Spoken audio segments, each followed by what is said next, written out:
Bismillahirrahmanirrahim.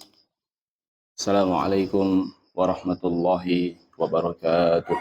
Waalaikumsalam warahmatullahi wabarakatuh. Alhamdulillahi rabbil alamin. Wa usalli wa usallim ala nabiyyina wa habibina Muhammadin wa ala alihi wa sahbihi ajma'in. Amma ba'du. Kaum muslimin dan muslimat rahimani wa rahimakumullahu ta'ala. Pada kesempatan kali ini kita akan kembali membaca hadis yang dikumpulkan oleh Al-Imam Abdul Ghani Al-Maqdisi rahimahullahu ta'ala di dalam kitab beliau Umdatul Ahkam. Hadis ini berbunyi, An Abi Qatadata Al-Haris ibni Rib'i Al-Ansari radhiyallahu ta'ala anhu. Dari Abu Qatadah Al-Haris ibni Rib'i Al-Ansari, semoga Allah Ta'ala meridainya, anna Rasulullah sallallahu alaihi wasallam qala, bahwasannya Rasulullah sallallahu alaihi wasallam bersabda, la yumsikanna ahadukum dzakarahu biyaminihi wa huwa yabul. Janganlah salah seorang di antara kalian memegang kemaluannya dengan tangan kanan ketika dia buang air kecil. Wala yatamassah minal khala'i biyaminih. Jangan pula bersuci atau cebok dengan tangan kanan. Wala yatanaffas fil ina'i. Jangan pula bernafas di dalam bejana. Artinya, jangan pula jangan pula minum sambil bernafas. Kaum muslimin dan muslimat rahimani wa rahimakumullahu ta'ala, di dalam hadis ini ada 3 larangan. Yang pertama adalah memegang kemaluan dengan tangan kanan ketika buang air kecil. Yang kedua adalah larangan cebok dengan tangan kanan. Dan yang ketiga adalah larangan minum sambil bernafas. Pembahasan kita terkait hadis ini kita akan bagi menjadi 4 pembahasan. Yang pertama adalah biografi Abu Qatadah. Abu Qatadah ini jamaah seseorang yang lebih dikenal dengan kunyahnya daripada namanya. Kunyah itu adalah yang diawali dengan apa? Abu atau Ummu atau Ibnu. Jadi beliau lebih dikenal dengan Abu Qatadah. Ada yang mengatakan namanya Al-Harits, ada yang mengatakan namanya Amr, ada pula yang mengatakan namanya Nu'man. Jadi namanya aja apa jamaah? Beda-beda para ulama menyebutkan. Namun beliau lebih dikenal dengan siapa? Abu Qatadah. Beliau adalah farisu Rasulullah sallallahu alaihi wasallam. Beliau adalah pasukan berkuda Rasulullah sallallahu alaihi wasallam. Bahkan dari banyaknya pasukan berkuda yang bersama Rasulullah sallallahu alaihi wasallam, Abu Qatadah inilah yang paling menonjol. Dan pasukan berkuda jamaah zaman dulu adalah pasukan yang sangat berharga. Karena kuda di zaman itu adalah alat tempur yang sangat spesial. Sehingga pasukan berkuda ini adalah pasukan yang spesial. Mungkin kalau zaman sekarang apa, Ustaz? Pasukan khusus, Ustaz? Kopassus mungkin. Kata Rasulullah SAW, khairu fursanina al-yaum Abu Qatadah. Kata Rasulullah SAW, sebaik-baik pasukan berkuda kita adalah Abu Qatadah. Dan beliau, radhiyallahu ta'ala anhu jamaah, adalah sahabat Nabi yang dikenal dengan muhadits plus mujahid. Jadi orang yang banyak meriwayatkan hadis, hadisnya sampai 170 hadis, plus beliau juga suka berjihad di jalan Allah Azza wa Jalla. Suatu hari, Abu Qatadah menceritakan pengalamannya bersama Nabi Shallallahu Alaihi Wasallam. Ketika dalam safar, Abu Qatadah berada di belakang Rasulullah SAW. Ketika Rasulullah SAW naik kendaraannya, Rasulullah SAW ngantuk. Ketika ngantuk, mungkin naiknya onta atau keledai jamaah, itu miring badannya. Abu Qatadah mendatanginya, mendekatinya, kemudian diluruskan lagi tanpa membangunkan Rasulullah. Kalau naik seperti itu ngantuk kan cukup bahaya jamaah ya. Berbeda kalau naik bis itu kan ngantuk aman, ada sandarannya. Ini ngantuk miring mau jatuh diluruskan sama Abu Qatadah. Itu berlalu 3 kali. Untuk kali berikutnya Rasulullah SAW terbangun dan Rasulullah SAW bertanya, siapa? Kata Abu Qatadah, saya wa Rasulullah. Kemudian Rasulullah SAW mendoakannya, Allahumma hafidhakallah bima hafidta bihi nabiyahu. Semoga Allah Ta'ala menjagamu karena kamu telah menjaga nabinya. Dan benar jamaah, Allah Azza wa Jalla menjaga Abu Qatadah. Dalam banyak peperangan setelah Rasulullah SAW wafat jamaah, Abu Qatadah senantiasa dijaga sama Allah Azza wa Jalla. Abu Qatadah diceritakan pula jamaah, beliau adalah sahabat Nabi yang pernah matanya ini sakit. Bahkan dikatakan karena peperangan. Jadi matanya sakit karena peperangan dan itu sakitnya parah. Kemudian Nabi SAW mendatanginya, kemudian didoakan plus diludahi. Didoakan plus diludahi. Dan mukjizat Nabi SAW tanpa harus jamaah operasi, matanya sembuh. Dan ternyata yang diludahi matanya dan didoakan oleh Nabi SAW itu bukan hanya Abu Qatadah. Di antara sahabat Nabi SAW yaitu Ali bin Abi Thalib.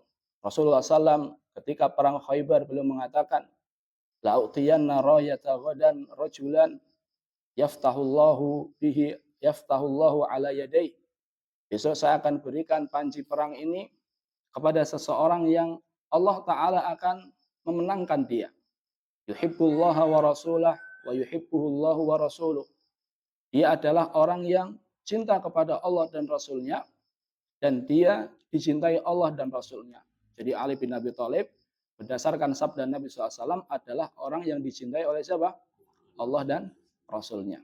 Ternyata jamaah, setelah Nabi SAW bersabda demikian, semua manusia pengen jadi pemimpin pasukan perang. Jadi para sahabat Nabi itu mereka menjauhi kepemimpinan. Namun untuk ini mereka semuanya pengen. Kenapa? Karena dapat 2 janji. Yang pertama pasti menang. Yang kedua orang ini dicintai Allah dan Rasulnya. Jadi manusia semuanya berharap agar saya lah yang ditunjuk oleh Nabi SAW. Ternyata pagi harinya jamaah, Ali bin Abi Thalib yang nggak hadir malah dipanggil sama Rasulullah SAW. Jadi yang nggak ikut hadir malah dia yang diharapkan oleh Rasulullah SAW. Kata Rasulullah, Aina Ali bin Abi Thalib? Mana Ali bin Abi Thalib? Kata para sahabatnya, yashtaki ainaihi, kedua matanya sedang sakit.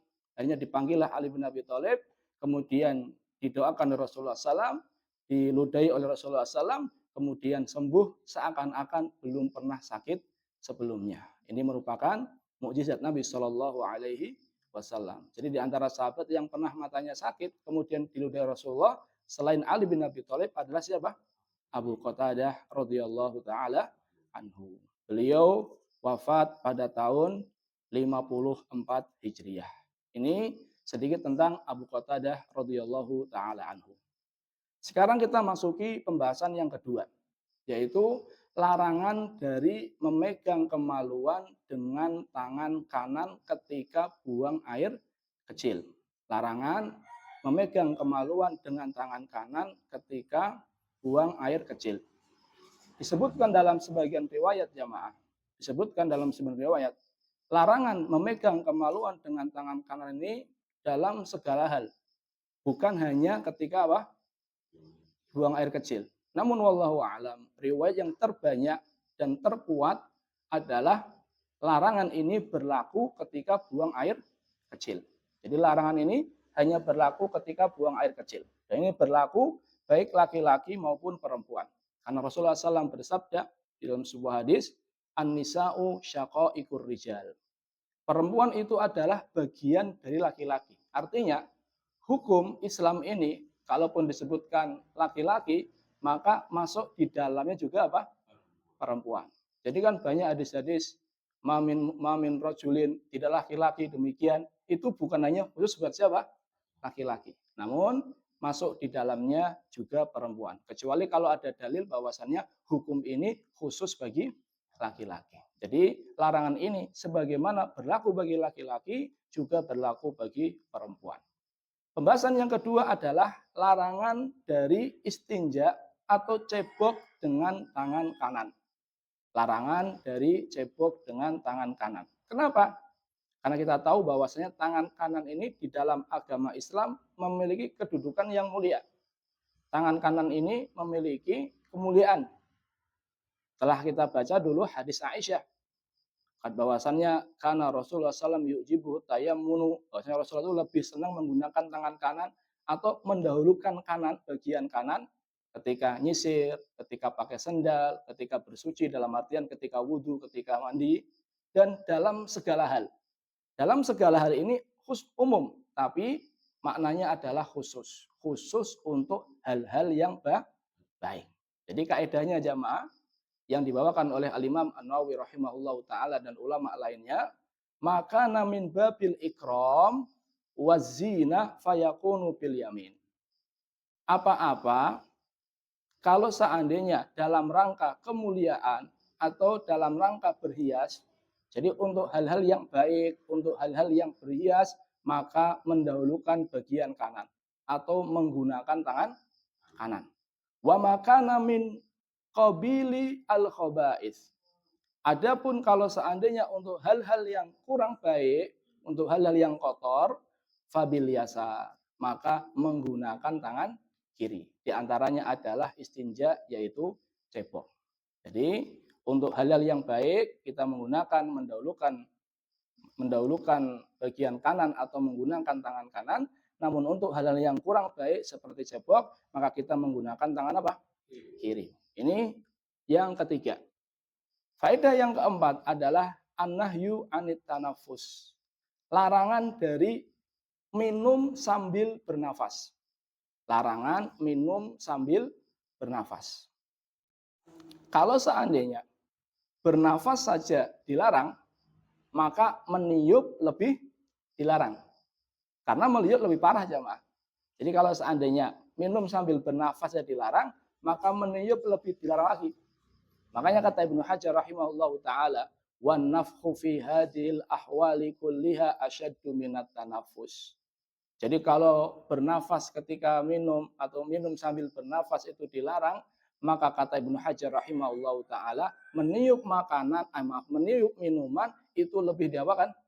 Lebih dilarang. Karena tentunya lebih mengotori daripada sekedar bernafas. Apalagi jamaah kalau seandainya minum itu bareng-bareng. Jadi contoh satu gelas bukan hanya dia saja yang minum.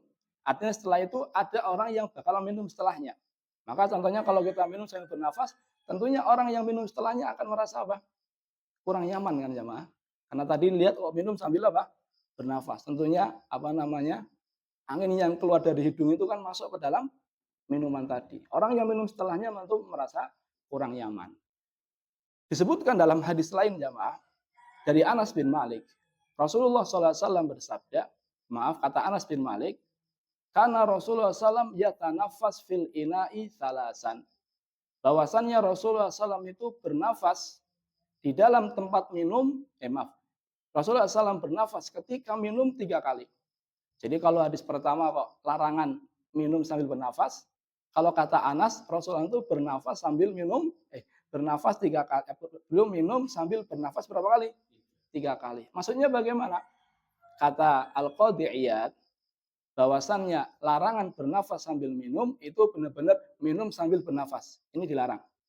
Tapi kalau Nabi itu minum, kok bernafas 3 kali, maksudnya adalah minum, kemudian berhenti, kemudian bernafas di luar gelas. Kemudian minum lagi, berhenti lagi, bernafas di luar gelas, minum lagi, berhenti lagi, bernafas di luar gelas. Jadi ini contoh Nabi SAW dalam minum jamaah.